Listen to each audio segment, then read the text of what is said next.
ఏం చేస్తున్నావు అమ్మమ్మ? ఇగో నిన్న మిరపకాయలు అమ్మచ్చినాని మిరపకాయలు అమ్మస్తే 8 కిలోలు తీసుకున్నారా. 8 కిలోలు తీసుకొని నిన్న తీసుకున్న వెంటనే మన బిల్ల మీద ఎండబోసిన మంచిగా గలగల అయినాయి. గలగల అయితే ఇక పని 100 రోజుల పని లేదు నాది. లేకుంటే ఇక రికౌండ్ ఏం చేయాలి, ఇవన్నీ తీసుకుంటా మళ్ళీ పున్నం వచ్చే వట్టి రాదు. ఎందుకమ్మమ్మ? అది పున్నంలో పట్టితే కొంచెం పురుగు తుట్టెలు కడుతుంది. తుట్టెలు అంటే తెలియదు కానీ పురుగు పట్టినట్టు అనిపిస్తుంది. ఈ అమాసకు పట్టించినట్టు ఉండేది నాని. అమాసకు పట్టించుకుంటే ఈ సంవత్సరం కానీ 2 సంవత్సరాలు కానీ గ్యారంటీ ఉంటుంది. ఈ బస్తా నిండా తీసుకున్నావు? తీసుకున్నా.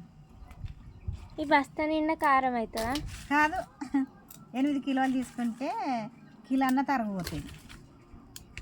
కిలో తరగపోయి 7 కిలోలు అంట అయితే 7 కిలోలు పట్టించినట్టు. ఇక ఇప్పుడు మళ్ళీ మామిడికాయ పచ్చళ్ళకు ఇక నిమ్మకాయ పచ్చడి అది కూడా పోపు పెట్టాలినా. ఇక దాంట్లోకి వస్తుంది. మళ్ళా మీరు ఇంత కొండపోతారు, పిన్నో ఇంత కొండపోతుంది. సరే.